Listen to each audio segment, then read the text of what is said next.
जोड़ लेंगे। इडमो अरिहंताणं नमो सिद्धाणं नमो आयिर्याणं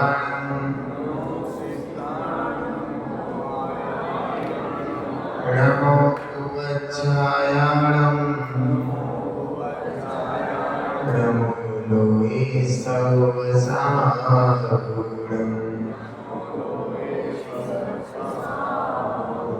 बोलो चौबीसों तीर्थंकर भगवान की, परम प्रभु आसनाथ बावली भगवान की, चिन्माणी माता की, गौतम गंधर्व देव की, आचार्य श्री कुंद कुंद स्वामी की, आचार्य श्री शांति सागर जी महाराज की, आचार्य गुरुदेव श्री धर्मभूषण जी महाराज की, आचार्य श्री संवेद भूषण जी महाराज की,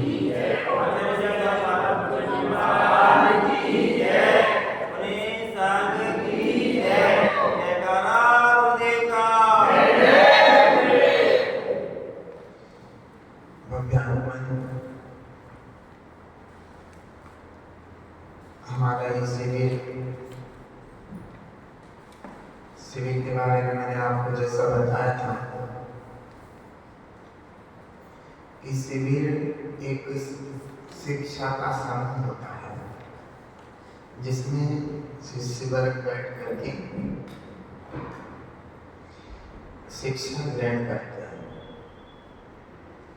अब कोई भी शिक्षा हो सकती है,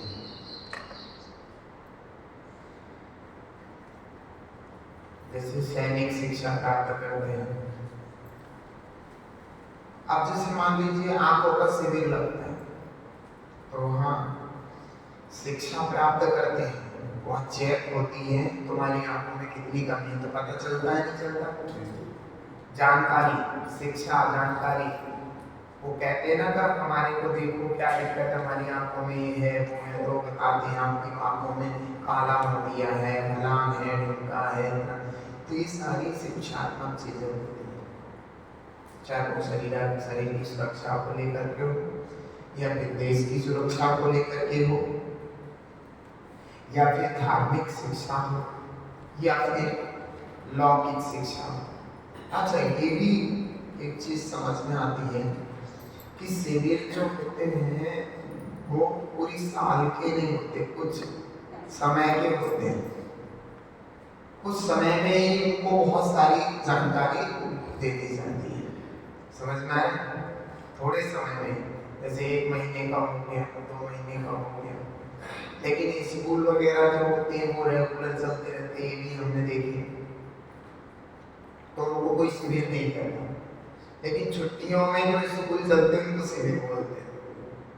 जैसे छुट्टी होती है ना, आपने देखा होगा अपनी छुट्टियों में आप खड़े हो कहते शिविर लग रहा है स्कूल में, तो जिनको पढ़ना है वो रजिस्ट्रेशन करा लें, तो फिर वो अलग से आते हैं, कोई क्राफ्ट बनाना सिखाते हैं, अलग अलग चीज़ें स्कूल में सिखाते हैं। एनसीसी के भी शिविर लगते हैं, स्काउट के भी शिविर लगते हैं, तो ये अलग से ऑप्शन होते हैं।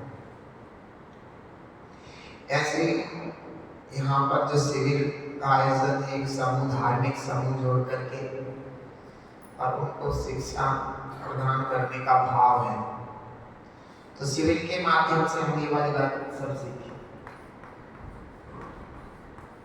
अब बात यह है कि शिविर में हमें सीखना क्या है, तो शिविर में हमें सीखना है रत्नत्रय। क्या सीखना है? रत्नत्रय। अब इसको लोग क्या क्या बोलते हैं? नहीं, इसको क्या क्या बोलते हैं? रत्नत्रय भी बोलते हैं, रत्नत्रय है ना, रत्नत्रय भी बोलते हैं, रत्नत्रय की पूजा, और रत्नत्रय भी बोलते हैं, 3 बोलते हैं, रत्नत्रय, रत्नत्रय और रत्नत्रय। मेरी बात समझ में आया? एक तो ही रत्नत्रय, रत्नत्रय, एक होता रत्नत्रय, एक रत्नत्रय। समझ में आ रहा है? ऐसे आपने सुने होंगे 3 प्रकार से बोलते हैं। रत्नात्रय, रत्नात्रय, रत्नात्रय की पूजा हुई है अब की बार। और रतनत्रय, रतनत्रय तो बहुत सारे लोग बोलते हैं रतनत्रय, लेकिन इसको कैसे बोला जाएगा? क्या सही है? तीनों में तीनों ही सही है या कोई एक सही है? एक ही सही है। इसको बोला जाएगा रत्नत्रय, रत्नत्रय बोला जाएगा। अब वो कैसे कहते हैं? हिरस्व स्वर के बाद अगर कोई संयुक्त व्यंजन आता है जुड़ा हुआ, ये संयुक्त व्यंजन है, ये आधा ता और आधा रा मिलकर के प्लस करके आपकी मात्रा लगी है, तो ता और रा, ये आधा ता आधा रा मिलकर के ये त्र बना, त्र तर त्र त्र त्र, समझ में आ गया? ता और रा मिलके त्र बना, तो ये संयुक्त व्यंजन हो गया। और इसके पहले हिरस्व स्वर है, हिरस्व माने छोटा, अ ई उ रे ले, तो बड़ा तो नहीं है, छोटा है, समझ रहे हैं? कौन सा है यहाँ? छोटा है, बड़ा वाला नहीं है। तो जहाँ छोटा आ है उसके आगे संयुक्त व्यंजन हो तो संयुक्त व्यंजन को द्वितीय बोलते हैं, डबल बोलते हैं। अब डबल कैसे बोला मैंने? तो मैंने बोला रत्न, तो ता को इसमें भी बोल दिया क्योंकि ता पहले है, तो इसको द्वितीय बोला जाएगा डबल। तो हमने कहा रत्न, तो ता एक बार बोल दिया ना, रत्न बोल दिया, बोल दिया, फिर त्रय बोल रहे हैं, फिर ता बोला नहीं है, इसमें ता को डबल बोला, रत्न एक तो ना के साथ बोल दिया और फिर दोबारा से त्रय बोला, नहीं बोला रत्न त्रय ऐसा बोला, तो द्वित्व बोल रहे हैं, डबल बोल रहे हैं, रत्न ऐसा बोला जाता है। तो यही सही है, क्योंकि हर चीज के नियम कानून होते हैं। हम नियम कानून के अनुसार चलेंगे तो अच्छी बात है, और नियम कानून के विरुद्ध चलेंगे तो ठीक बात नहीं, हमारी भाषा ठीक नहीं कहेगी। जैसे एक चीज,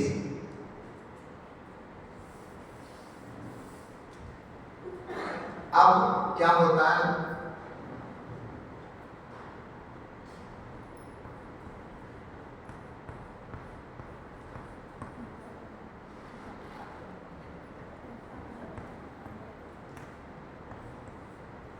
ये लिख ये पढ़ते हैं।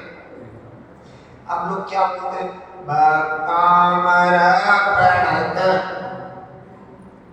ऐसे बोलते हैं। हिरस्व है क्या? राम में आ है, छोटा है बड़ा है? अरे आप तो पढ़े लिखे हो और हिंदी भी और पढ़े लिखे हो, तुम्हारे समय में तो छठी क्लास में अंग्रेजी आई, आप तो 2 साल से अंग्रेजी शुरू हो जाती है, A B C D F G H I J K L M N सब शुरू हो जाती है। तुम्हारे में तो छठे से आई, और शायद संस्कृत भी छठी क्लास से शुरू हुई थी, आपकी हुई थी। जैसे हम थे तो तुम थोड़ा बहुत ही काम करे, हमने भी ए बी सी डी छठी क्लास में पढ़ी, बोला क्या ए छठी क्लास, ऐसी संस्कृत छठी क्लास से प्रारंभ हुई। लेकिन ये हिंदी, ये तो हिंदी लिखी है, संस्कृत है लेकिन सब हिंदी अक्षर से हिंदी लिख रहे हैं, समझ में आ रहा है? तो एक होता है छोटा, एक होता है बड़ा, इसमें कौन सा है? अगर छोटा हो तो ये लग जाएगा, अब कोई भी ना, अब कुछ भी ना है, आ तो हट गया, हलंत लगाते ही आधा मतलब अक्षर से स्वर चला जाता है। अब हमने हलंत हटा दिया, अब तो ये इसमें है ये वाला है, इसे हिरस्व बोलते हैं। हिरस्व माने छोटा, हिरस्व माने, और दीर्घ माने बड़ा। तो नियम है कि हिरस्व स्वर के बाद में अगर संयुक्त व्यंजन आया तो प्र कैसे बना, पा और रा मिलके प्र बना, वैसे भी कहते प्र, पा और रा, ठीक है। पा इस संयुक्त व्यंजन है और फिर इसमें आ लगा करके प्र पूरा कर दिया, नहीं तो ऐसे हो जाता है। इसमें आ भी लगा रखा है तो इरा यानी मिलेगा आ रा इप्रा बना। तो ये संयुक्त व्यंजन हो गए दो।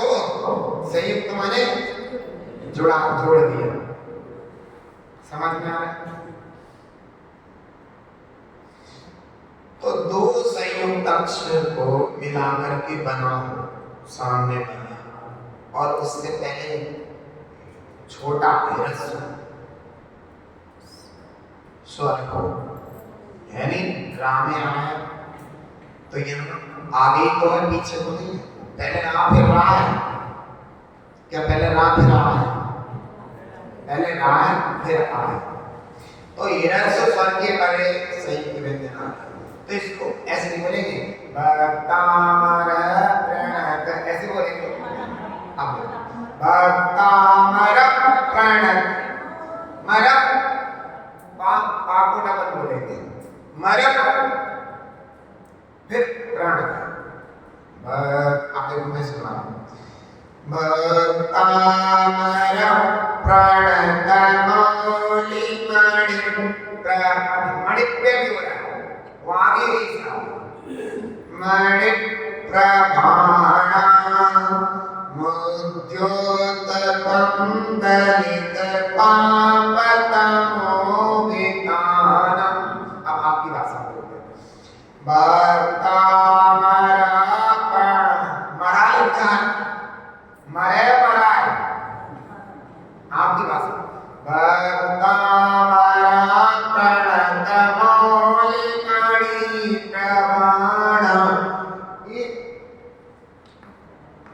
ऐसे लिखा है या फिर ऐसे लिखा है? ये वाला तो मणि है या मणि, मणि है या मणि है, छोटी की मात्रा है तो मणि, तो मणि नहीं हो मणि प्रमाण, गलत कर दिया ना, कर दिया। छोटी और बड़ी की अंतर नहीं होता तो क्यों बनाई, छोटे और बड़े का अंतर नहीं होता तो दो क्यों बनाए, क्यों भाई एक ही काम चला देते। तुम्हारे उत्तर प्रदेश में पढ़ाई का नाश कर दिया, इनका वर्णमाला का स्वरों का मध्य प्रदेश में तुम्हारी तरफ ए आ के खे गे, क्या करने की जरूरत थी, क्या कह दिया कि भाई आधा करने के लिए क्या बना दिया, क्या बना दिया, क्या, ये बिल्कुल गलत है। अब क्या करना था वो देखो, हमने देखा कि क्या बोलते हैं, ये क्या है क्या, ये क्या मैं, और ये क्या ले, तो क्या मेले हो गई, के मेले, इसे क्या मेले बोलो, फिर कमल क्यों बोल रहे हो बताओ। अगर ये के है और ले तो क्या मेले हो गई जोड़ने पर, के मेले। और मध्य प्रदेश में कहने को म ल कमल, अब ये अच्छा है तुम्हारा अच्छा है,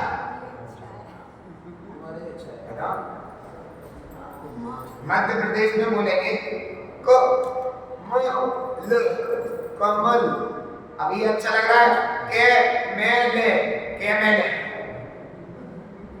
अब फिर कमल क्यों बोलते हो, के मेले कमल, अब कमल कहां से आएगा, के मेले जाओ, जो अक्षर जैसा तुम है वैसे तो बोलोगे, नहीं ऐसे समझ।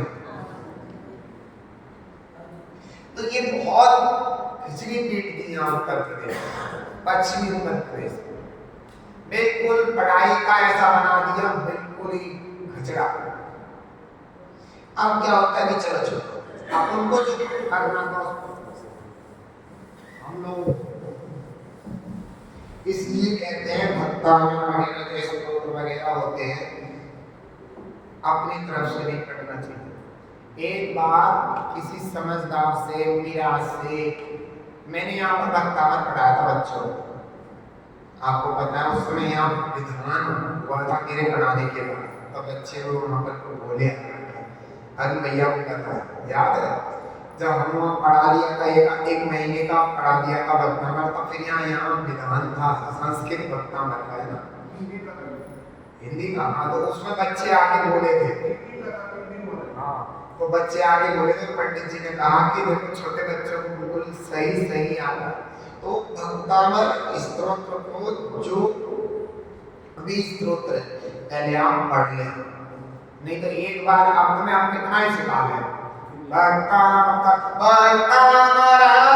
कोई सब निकलेंगे तुम्हारे, क्योंकि जो पढ़ गए दिमाग।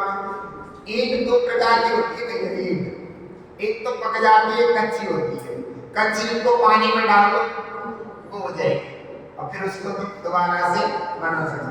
बाकी दो पानी में डाले रहो बन जाएगी, यहाँ पर उठ जाएगी, चूरा हो जाएगी, चूरा होकर बन जाएगी, नहीं बन जाएगी।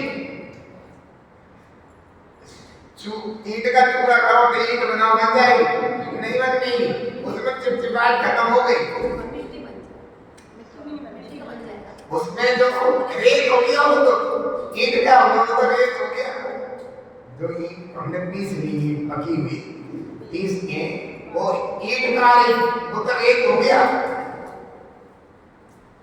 क्यों भाई रेत हुआ ईंट नहीं, रेत हो गया वो नहीं बन सकता। कच्ची ईंट को बना सकते, कच्चे घड़े को दोबारा घड़ा बना सकते हैं, पक्के घड़े को दोबारा अपने माल घड़ा बनाते देखा है। जैसे कच्चे घड़े उसके टूट गए तो पानी डाल टूट करके फिर से दोबारा से बना सकते हैं, पक्के घड़ों को नहीं बनाएंगे।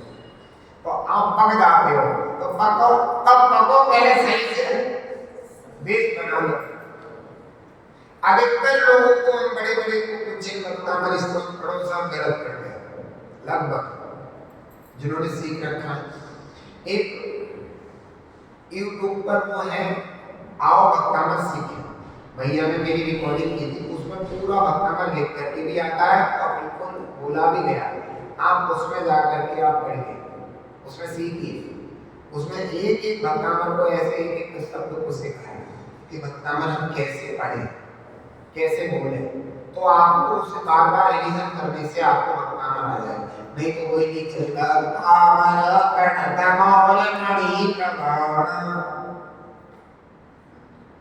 मणि प्रभाण भक्तामृत प्रणत मौलि मणि प्रभाण, ये अच्छा है, बोलते हुए भी अच्छा लगता है।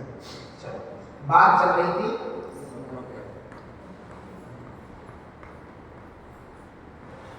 क्या चल रही थी,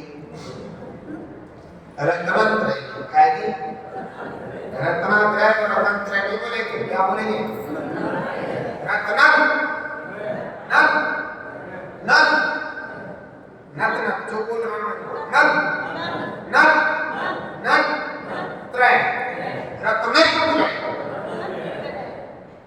रत्नत्रय का बोलो, रत्नत्रय क्या रत्नत्रय, ये सीखो। तो रत्नत्रय कैसे बोलोगे आपको, चलो क्या अब जी यहाँ बात बताई गई है रत्नत्रय, लेकिन हम अगर इसके पहले सम्यक शब्द लगा,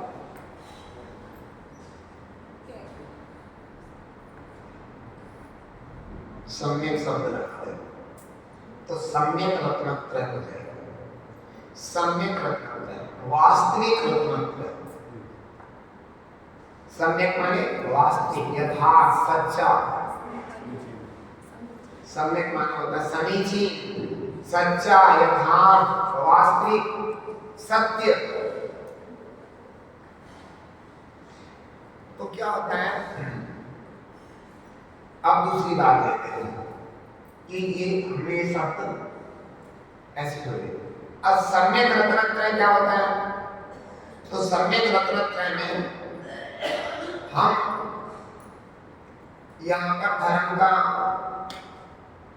धर्म की क्लास चल रही है, कक्षा चल रही है, आत्मा के हित की बात है। जितनी भी जब पढ़ाई जाएगी आत्मा के हित की बात है। क्या हमारा आत्मा का हित माणिक, पन्ना, पुखराज से हो जाएगा? तीन रत्न माणिक, पन्ना, पुखराज हो जाएगा? आत्मा का हित तो ये भी सम्यक रत्नत्रय में ये नहीं आएंगे। और कांच के टुकड़े में हो जाएगा, वो कांच के टुकड़े भी रत्नत्रय में, साधारण पत्थर कांच के टुकड़े भी नहीं। तो हमारा सम्यक रत्नत्रय में क्या चीज आने वाली है?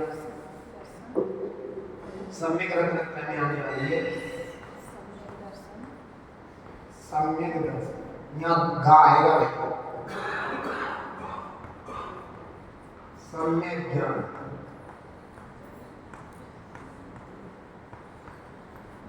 असम्यक यहाँ का है, ये ध्यान रखना। सम्यक दर्शन में दा से पहले का आएगा, असम्यक ज्ञान में ज्ञा से पहले का आएगा, और सम्यक चारित्र में चा से पहले का आएगा। ये भी नियम है संस्कृत का, व्याकरण है। आप तीनों में कानी लगा सकते हो, तीनों में गाली लगा सकते हो। ये नियम है कि सम्यक दर्शन में दा से पहले का, सम्यक ज्ञान में ज्ञा से पहले का, और सम्यक चारित्र में चा से पहले का आएगा। एक ही अक्षर को बदला जाता है। क्यों? क्योंकि ये कहते हैं कि इस अक्षर से के बाद अगर ये हो तो ये पलट रहा है। एस ए वाली चीज होने पर ये ऐसे बन जाता है। तो ऐसे बोले सम्यक दर्शन, सम्यक ज्ञान, हमें में सम्यक दर्शन नहीं बोले, सम्यक दर्शन, सम्यक ज्ञान, असम्यक।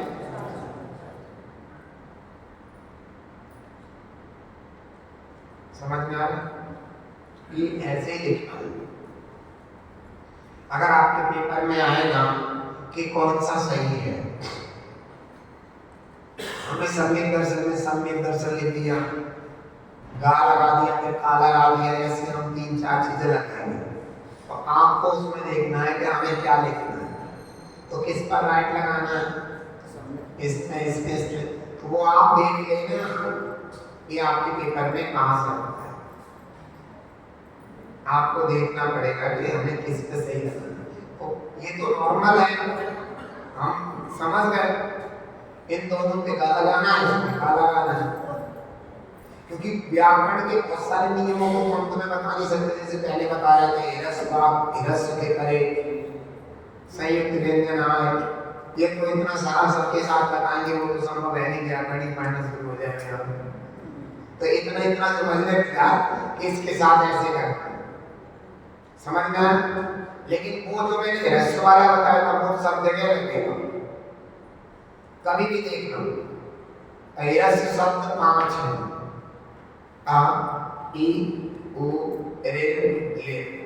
लिर तो चलता नहीं है बहुत ज्यादा, दिखता नहीं है ज्यादा, संस्कृत में ही दिखता है, और लेकिन रिर चलता है बहुत बढ़िया से, जिसे ऋषि वाला कहते हैं वो वाला चलता है। अब हमारे को मूलभूत बात करनी है सम्यक दर्शन। अब आ जाए क्योंकि हमें रत्नत्रय, सम्यक रत्नत्रय पढ़ना है, तो हमें सम्यक दर्शन के बारे में विचार करना। समझ में आया? रत्नत्रय के बारे में बात हो गई। रत्नत्रय क्या है हमने भी बता दिया, सम्यक दर्शन, सम्यक ज्ञान, सम्यक चारित्र को ही रत्नत्रय लिया है यहाँ पर। नाभि, पन्ना, माड़े, पोखराज आदि को नहीं लिया, तो उनसे मेरा हित नहीं होना, जिससे हित होना उसको लेना, और ना मेरा हित कांच के टुकड़े वगैरह से होना है, इनसे कुछ भी से नहीं होना है, और ना मिथ्या दर्शन, मिथ्या ज्ञान, मिथ्या चारित्र से होना है। तो लेकिन एक बात जरूर है,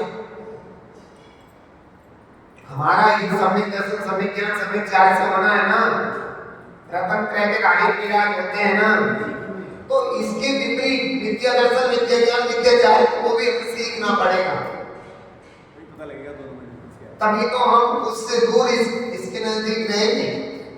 किसी ने कहा कि ये ध्यान रखना, कहीं जा रहे हो ना तो अपने पिताजी के साथ ही रहना।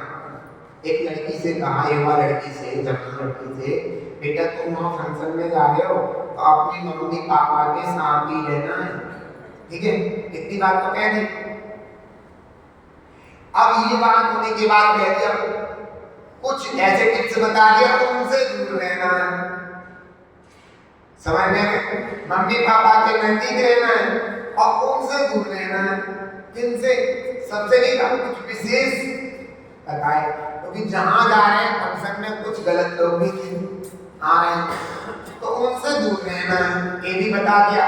क्यों दूर रहने का क्यों बताया? जब पहले ही बता दिया मम्मी पापा के पास ही रहना, तो उनसे दूर रहने के बताने की जरूरत क्या थी? बाय चांस किसी वजह से आप मम्मी पापा से दूर हो जाए तो उनसे दूर रहना है। नहीं आई समझ में आया क्या? क्लियर क्या? जैसे स्कूल में पढ़ने जाते थे तो स्कूल में गर्ल्स बॉयज सब जाते थे, तो कहते थे कि अपनी बेटी को भेजा, बेटा ये ध्यान रखना लड़कियों के ही साथ रहना है, ठीक है? पहली बात किसके साथ रहना? गर्ल्स के साथ ही रहना, घर के साथ ही जाना, घर के साथ ही आना, घर के साथ ही गर्ल्स के साथ रहना। अब चलो, अब फिर ये कह दिया बेटा सुन, उन लड़कों से दूर रहना है। अब क्या होगा? वह लड़के थे अपने गर्ल्स के साथ ही खेल रही हो, किसी वजह से लुका छिपी हुई, और वो जो है लुका छिपी बोलते हैं, खेल खेला जाता है, या वो टॉयलेट्स वगैरह गए तो वो सब लड़कियां भाग गई वहां से, अब वो अकेली रह गई। अब ये बता रखा उसके मम्मी पापा से इन लड़कों से दूर रहना, उन्होंने देखा वो लड़का वहां खड़ा तो वो तुरंत वहां से भाग करके चले गए, समझ में? उधर नहीं भागेगी, दूसरी तरफ भागेगी, इधर भी खड़े हैं, इधर भी खड़े, तो ये गलत वालों के तरफ भागेंगे, अच्छे वालों के। तो बता रखा ना उसके इन लड़कों से दूर रहना, समझ गए? नहीं है। अब वो कैसे बताया मम्मी पापा ने? क्योंकि मम्मी पापा परीक्षित हैं, क्योंकि उसके पापा के भी दोस्त रहे हैं सब, तो कौन सा सही है कौन सा गलत है वो अच्छे से जानता है उसका पापा। जिसका बाप बेकार है उसका बेटा भी बेकार हो सकता है ना? नहीं समझ में आया? अधिकतर होता है ना, जिसका बाप कैरेक्टर लूज रहा है उसका बेटा भी कैरेक्टर लूज होने की पूरी संभावना। अब उसे पता है मेरे दोस्तों में आपके अच्छे तो उसके बाप को पता है, अब उसने देख लिया कि उसके लड़के के साथ मतलब होता है, अब कुछ अच्छे उसके दोस्त थे तो उनके बच्चे भी संस्कार अच्छे होंगे, तो के वे नहीं था उनके साथ रहना, अच्छों के भी साथ नहीं था, अच्छों के भी साथ नहीं था रहना, लेकिन कहना कि उनके साथ नहीं रहना। क्या नहीं समझ में आया? उनके साथ नहीं रहना है तो वो उनके साथ कहीं भी नहीं जाएगा। अब दो तरीके के बच्चे खड़े हैं, गलत वालों के, एक अच्छे वालों, तो वो इधर ना भाग करके इधर से निकल के गए, इधर से निकल के गए। समझ में आ गई? क्लियर हो गया ये बात? तो इसलिए सम्यक दर्शन, सम्यक ज्ञान, सम्यक चारित्र से हमारा काम होने वाला है। सम्यक दर्शन, सम्यक ज्ञान, सम्यक चारित्र से हमारा हित होने वाला है, लेकिन अहित होने वाले हम बता दिए। समझ में आ गया? क्या बता गया? कि मिथ्या दर्शन, मिथ्या ज्ञान, मिथ्याचार्य से हमारा अहित होगा। समझ में आ गया क्या? मिथ्या दर्शन, मिथ्या ज्ञान और मिथ्याचार्य से मेरा अहित होगा, ये भी बात बता दी। और सम्यक दर्शन, सम्यक ज्ञान, सम्यक चार्य से हित होगा, ये दोनों बात बता के चले आचार्य, जिससे कि हमारा हर तरीके से मजबूती बनी रहे। तो हम यहाँ पर पढ़ने वाले हैं सम्यक दर्शन, सम्यक ज्ञान, सम्यक चार्य के बारे में, और मिथ्या दर्शन, मिथ्या ज्ञान, मिथ्याचार्य के बारे में। ये दोनों को हम पढ़ेंगे, जिससे कि हम अपना अच्छे से हित कर सकें। कि अब देखो यहाँ भी देखो, सच्चे देव शास्त्र गुरु होते हैं ना, सच्चे देव शास्त्र गुरु होते हैं ना, वही गुरु का स्वरूप बता दिया जाता है। गुरु का मिथ्या देव, मिथ्या गुरु और मिथ्याचार्य, वो मिथ्या शास्त्र, इनको भी बता दिया जाता है कि इनको नहीं पढ़ना है, इनको पढ़ना है, कोई को नहीं। एक लाइन आती छेड़ा, कपिलादि रचित सुत को अभ्यास सो है बोध बहुदेव त्रास। कपिल आदि के द्वारा जो रचित शास्त्र है वह कुज्ञान है, कुबोध, बहुत देर त्रास, उससे बहुत सारा दुख उत्पन्न होता है अगर उनके शास्त्र पढ़ेंगे। क्यों? क्योंकि वो हमारे को गलत लाइन में लगा देंगे। अतः कपिल नाम का एक व्यक्ति हुआ, उसने एक मत चलाया, जैसे अपना जिनवाणी है ना, जिनेन्द्र भगवान की वाणी, ऐसे उसकी कपिल वाणी है।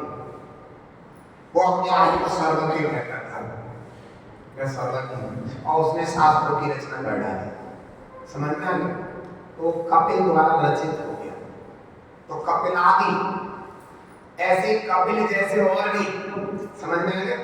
कपिल जैसे और भी लोग ऐसे हो गए हैं जिन्होंने अपने अपने शास्त्र रच दिए। उनका जो अभ्यास करेगा उनके लिए वो दुखदायी बनेगा, संसार का परिभ्रमण बनेगा, उनको संसार के दुख मिलेंगे। समझ में आ गया? कभी कभी हम टीवी देखते हैं, टीवी में आस्था चैनल है, बहुत सारे चैनल्स चल रहे हैं। उनमें क्या है कि किसी के भी आते रहते हैं प्रवचन नाम से, कोई भी देगा, हमें सुनना नहीं चाहिए। यूट्यूब पे और ध्यान के लिए मेडिटेशन करो। युवा बच्चे मेडिटेशन किसी का भी खोल लेंगे और वो बतावेगी और सुनते रहेंगे, और फिर उसके हिसाब से मेडिटेशन करेंगे। ये ध्यान रखना, ऐसा करना तुम्हारे लिए दुर्गति का कारण है। आप किसी का मेडिटेशन नहीं कर सकते, सब तुम्हारे माइंड को खराब कर देंगे, डिप्रेशन में चले जाओगे। योग अभ्यास बोलते हैं, योग अभ्यास। नगर में योग की क्लासें खुल गई, तुम्हारी खतौली में भी योग का बहुत ज्यादा वो है। योगा सीखने जा रहे हैं, योगा करने जा रहे हैं। ये ध्यान रखना, योगा के माध्यम से वहाँ ध्यान प्रक्रिया भी सिखाते शुरू कर देते हैं। सीखना नहीं चाहिए, क्योंकि जिन दर्शन के अनुसार नहीं है। हमारे यहाँ कहा है कि जो मंत्र जाप हो, योग मतलब मन वचन काया दृष्टि करके ध्यान की बात हो, वे सब जिन दर्शन के अनुसार करना चाहिए। वे पॉजिटिव होते हैं, दूसरों के नेगेटिव होते हैं, हमारे ऊपर गलत इफेक्ट डाल सकते हैं। डिप्रेशन, हिस्टीरिया, ऐसी चीजें हो जाती हैं हमारे। बहुत से लोग कर लेने के बाद में डिप्रेशन, हिस्टीरिया वगैरह हो जाता है, माइंड खराब हो जाता है और हम बैठ जाते हैं। तो ऐसे कहीं नहीं करना चाहिए। योगा का अभ्यास बताते हैं, करो वो करो, ऐसे नहीं करना चाहिए। हमारे जैन दर्शन के अनुसार ही करना चाहिए। श्वासोश्वास में नमोकार मंत्र पढ़ने में तुम्हारा दिमाग खराब होता है क्या? क्यों नहीं करता? रमोरियंताण, सांस ली तो रमोरियंताण बोलना नहीं है, ऐसी सांस नहीं, अंदर ही अंदर। सांस छोड़ी तो नमो सिद्धाणम, सांस ली तो नमो आर्याणम, सांस छोड़ी तो नमो वज्राणम, सांस ली तो नमो लोहे, और सांस छोड़ी तो ऐसे ही योगा है। आप नमोकार मंत्र को ध्यान में ऐसे करोगे, आपको पॉजिटिव एनर्जी मिलेगी। धनात्मक ऊर्जा प्राप्त होगी आपको। कभी भी दूसरा जैन मंत्रों में भी एक बार दिगंबर मुनिराज से जरूर बात कर ले कि भगवान गुरुदेव मैं ये वाली जाप शुरू कर सकती हूँ। अगर वो कहता ठीक है बेटा ये वाली कर सकते हो तो वो सब पॉजिटिव बताएंगे आपको। समझना है जैन धर्म में भी आप सारी जाप नहीं कर सकते। आप जैसे नमोकार मंत्र वाली सब कर सकते हो। ओम ह्रीं नमः शिवाय ओम नमः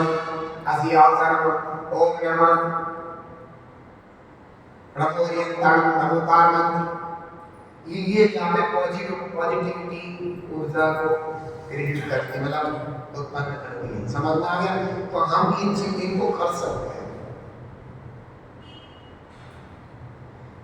तो समझ में आ गया? तो हम जहाँ जपते वक्त भी हर जगह आप कोई भी कुछ भी दे देगा, ओम रिद्धि सिद्धि विद्धि और ये फलां ढंगा और ये कुसुमांड में फलां ढंगा ये कुछ भी करना शुरू कर देंगे। समझ में आ रहा है? तो हर जाप मंत्र जाप को ही जपना। रिद्धि विद्धि के चक्कर में उसमें लिखा रह गया रिद्धि विद्धि लगाए फलाना ढंगा तो उसी ने भी दे दिया लेकर के अपना शुरू कर दी। कभी नहीं करना, ऐसे करने से नुकसान हो सकता है आपको। आप जिन दिगंबर मुनिराज से जुड़े हैं बहुत नजदीकली, जिनको आप अच्छे से जानते हैं, उन्हीं के पास जाकर के आप पूछना है क्या ये वाली जाप करना योग्य रहेगी, हम करें ना, और करना शुरू कर देते हैं बहुत नुकसान होते हैं। बहुत सारी जापें नेगेटिव रूप में चली जाती है और हमारा बहुत बड़ा नुकसान हो जाता है। दुनिया का सबसे बड़ा मंत्र नमोकार मंत्र से जोड़ करके कहां भाग रहे हैं कि भैया दुनिया का सबसे बड़ा मंत्र कौन सा है? ओम ह्रीं नमः शिवाय नमोकार मंत्र अरिहंत सिद्धार्थ कर पाता है। साधु को नमस्कार, वो भी नमोकार मंत्र। ओम नमः नमोकार मंत्र। आपको पता है ओम में पंच परमेष्ठी कैसे होते हैं? आपको पता है? तो ओम में भी नमोकार मंत्र जैसे अरिहंत का ठीक है, और सिद्ध भगवान अशरीरी भी कहते हैं तो प्लस अशरीरी का द्वारा इक्वल टू बड़ा, छोटा छोटा मिलकर के क्या बन गया? बड़ा। अब आचार्य का आ प्लस ये वाला आ जोड़ दिया मैंने, तो बड़ा बड़ा मिलकर के कितना बड़ा बनेगा? कितना बड़ा? कितना बढ़ेगा? तो बड़ा बड़ा मिलकर के भी बड़ा ही होता है। समझ में आ गया? इससे बड़ा कुछ नहीं बनेगा। तो इसमें क्या होता है? एक का लोप हो जाता है। क्या हो जाता है? अगर बड़ा बड़ा आगे आमने सामने आ जाए तो एक आग खत्म हो जाता है और ये आ रह जाता है इसका। तो उपाध्याय का हो तो प्लस आ में ऊ में आ जोड़ दिया तो क्या बन गया? नहीं, आ पहले से ऊपर, पहले उपाध्याय का वो पहले आ रहा था और प्लस उपाध्याय का वो जोड़ दिया तो क्या बनेगा? आ में ओ जोड़ने से ओ बन गया, ओ बन गया। आगे परे होने से आओ, समझ में आ रहा? आओ तो ओ बन जाएगा। ऐसे भी समझ में आ रहा है? अच्छा ओ अब मुनिराज का ओ यहाँ रख दिया हमने, अब मुनिराज का माँ आ नहीं लिया तो समझ हमने अनंत लगा दिया, माँ लिया तो क्या बन गया? ओम बन गया। तो ओम शब्द में भी ओम शब्द हमारे पंच परमेष्ठी के 5 प्रथम अक्षरों को लेकर के बना। अशरीरी में सिद्ध भगवान में सा की जगह समझ में आ रहा है? अशरीरी वाला लिया है बस परमात्मा जो के थ्रू। तो ओम जो शब्द बना है वो पंच परमेष्ठी होती है। तो ओम की जाप भी कर सकते हैं।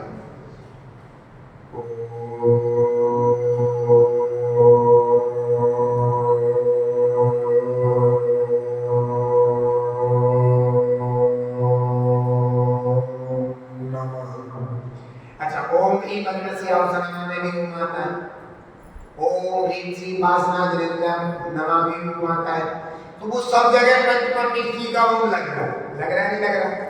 ये बात ध्यान रखना।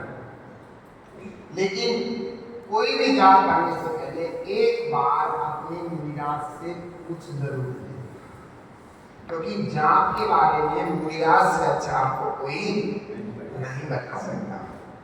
अगर आपने मुनिराज के बिना पूछे किसी से भी जाप ले ली, आरिका माता जी भी नहीं चलेगी, ध्यान रखना।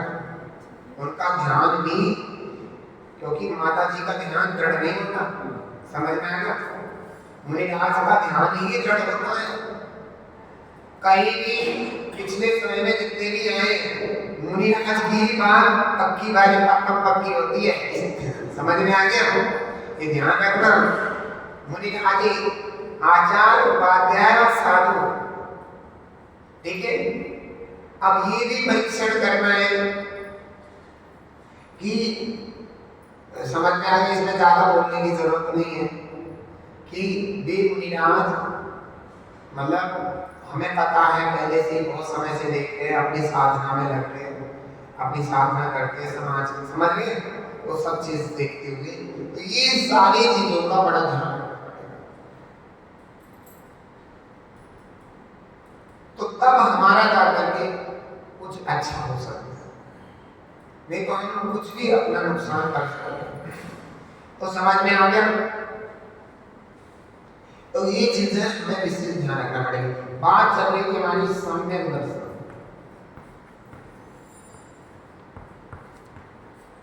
क्या चल रही थी? सम्यक दर्शन की ये वाली बात चल रही थी। तो इस पर हम खूब अच्छे से चर्चा करेंगे, खूब अच्छे से सोचेंगे, समझेंगे, बढ़िया तरीके से इसके बारे में जितना अच्छा हो सकता है उतना अच्छा हम करने का प्रयास करेंगे। तो सम्यक दर्शन, तो सम्यक दर्शन में हम इसमें इसके विपरीत मिथ्या दर्शन को भी पढ़ाएंगे, सम्यक ज्ञान के विपरीत मिथ्या ज्ञान को भी पढ़ाएंगे, असम्यक चार के विपरीत मिथ्या चार को भी पढ़ाएंगे। मिथ्या माने झूठा और सम्यक माने सच्चा। समझ में आया? तो इस तरीके से सम्यक दर्शन में कहते हैं सच्चे देव शास्त्र गुरु का सच्चा श्रद्धान। क्या सम्यक दर्शन की परिभाषा आई? सच्चे देव शास्त्र गुरु का सच्चा श्रद्धान करना सम्यक दर्शन। ये बात आई। अब इस पे विशेष ध्यान देना आप मेरी बात पर। सच्चे देव शास्त्र गुरु का सच्चा श्रद्धान करना सम्यक दर्शन, ये ध्यान देना।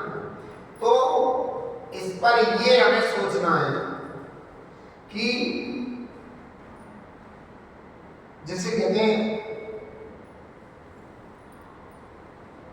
सम्यक, सम्यक माने होता है समीचीन, सच्चा, यथार्थ।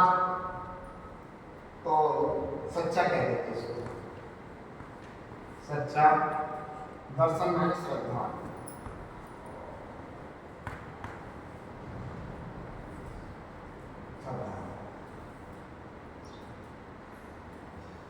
अब इसमें हम सच्चा श्रद्धान देखना है। अब इसमें देखना है कि सच्चा श्रद्धान किसका होता है। सच्चा श्रद्धान, सम्यक श्रद्धान, समीचीन श्रद्धान, यथार्थ श्रद्धान किसका करें, किसका माना जाएगा? अच्छा, ये मैंने उदाहरण दिया था कल, पेट भरना, पेट खाली पेट को भरना, तो गोबर से नहीं भर सकते हम। क्यों? गोबर अगर खाया जाए तो पेट खाली रहेगा। जय भगवान जी बताएंगे, भरेगा? नहीं भरेगा या खाली रहेगा, ये बताओ। गोबर का पेट, गोबर खाने 1 किलो तो पेट खाली रहेगा फिर भी या भरेगा? भरेगा नहीं भरेगा? गोबर खाने से भी पेट भरेगा और दाल रोटी खाने से भी पेट भरेगा, लेकिन गोबर खाने वाला जिएगा नहीं, उसका नुकसान हो जाएगा, बीमारियां हो जाएगी। गोबर खाने वाला जिएगा नहीं, जिएगा भी तो बहुत सारी बीमारी हो जाएगी, नुकसान हो जाएगा। समझ में आ रहा है? लेकिन वही अगर हम दाल रोटी खाएंगे तो मेरा नुकसान नहीं होगा, अच्छा होगा, स्वास्थ्य रहेगा। तो पेट दोनों से भरा जाता है। संधान किसका करना है? बात चल रही है।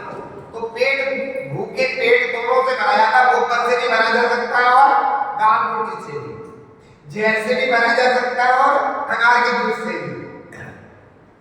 मतलब अच्छे भोजन से भी और बुरे भोजन से, दोनों से पेट भरा सकता है। अच्छा भोजन हमारे लिए फायदेमंद होगा और बुरा भोजन हमारे लिए नुकसान होगा। लेकिन पेट दोनों से भरा जाएगा। नहीं समझ में आया? पेट दोनों से भरा जाएगा, अच्छे भोजन से भी और बुरे भोजन से भी। अच्छा भोजन वो उसे कहते हैं जो हमारा हित करे, हमारे शरीर को पुष्ट करे, मजबूत करे, अच्छा करे। और बुरा भोजन उसे कहते हैं जो हमारे शरीर को नुकसान दे जाए, जैसे जहर है, मिट्टी है, गोबर है, गंदगी है। समझ में आया? दोनों से पेट भरा जाएगा। लेकिन मेरा हित करने वाला अच्छा भोजन है, ना कि गलत भोजन। तो ऐसे ही यहाँ पर श्रद्धान, सम्यक श्रद्धान। अच्छा दूसरा, अगर आपने गलत भोजन से पेट भरा है, जहर से, मिट्टी से, गोबर से, गंदगी से, तो क्या वास्तव में वो पेट भरा कहेंगे हम?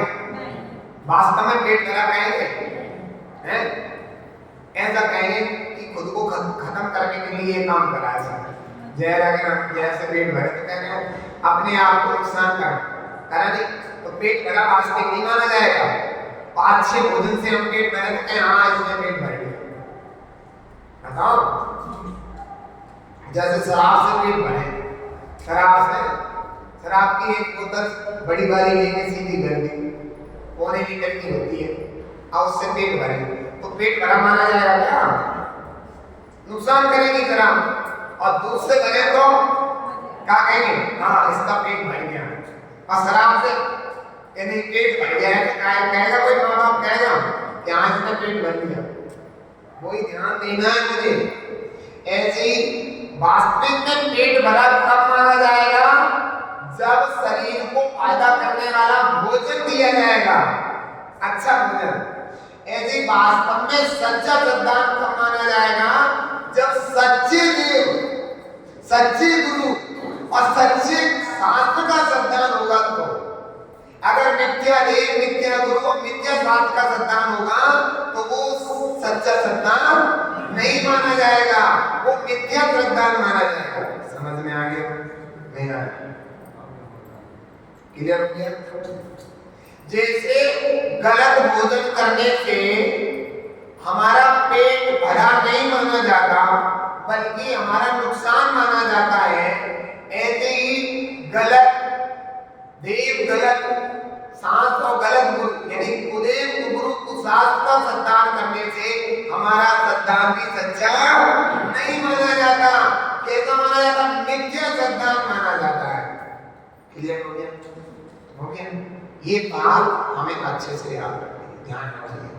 तो चलते हैं, आज की क्लास हमारी इतनी, समय हो चुका है, समय के अनुसार चलना। प्रक्षाल वाले भी बैठे हैं, 6:30 बज चुके हैं और हम लोग प्रक्षाल में लगेंगे। और सबसे यही भावना रखता हूँ, आपको क्लास आज की ठीक लगी तो ध्यान रखें कि अपन आज गेट हमारे खुले रहे, कल से गेट बिल्कुल 5:30 बजे ठीक बंद कर दिए जाएंगे, बिल्कुल भी, क्योंकि जिससे डिस्टर्बेंस ना हो कुछ भी, इधर से भी उधर से भी दोनों तरफ से गेट बंद कर दिए जाएंगे।